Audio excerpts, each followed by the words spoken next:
Magandang araw, araw ng linggo ngayon. Pagkatapos nga ng church service ay nag-aya ang Bata Batuta sa mall. Wala ngang ibang gustong kainin ang Bata Batuta kundi siomai ulit. At kinaya nga niyang ubusin ang dalawang order na yan. At habang hinihintay niya kaming matapos ng kanyang daddy ay busy naman siya sa kanyang drawing pad. Kung mahilig nga ring mag-drawing ang iyong anak ay bisitahin mo lang ang Yellow Basket sa aking TikTok account para makapag-order ka na rin para sa iyong anak. Nang maboard ang Bata Batuta ay ayan nga't kumain naman ng kanyang gummy bears. Dahil nga paborito niya yan ay kayang-kaya niyang ubusin sa isang upuan lamang.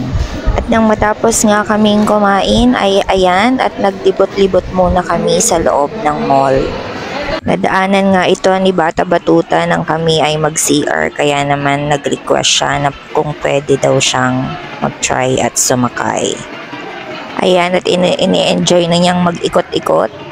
Inuubos ang 5 minutes for 50 pesos. Mahilig talaga ang aking Bata Batuta sa mga ganitong rides na makikita sa mall. Sayang nga lang at nasira na ang kanyang e-bike sa bahay.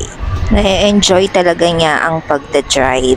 Kaya naman pagpunta namin dyan at wala si kuyang in charge dyan ay talagang hinintay naming makabalik dahil naka-CR break. Ayan, outfit check for today's video. Nang mapagod ay nagpahinga lang saglit at umuwi na din ng bahay. Yun lamang, maraming salamat. Please like and follow us po. Thank you.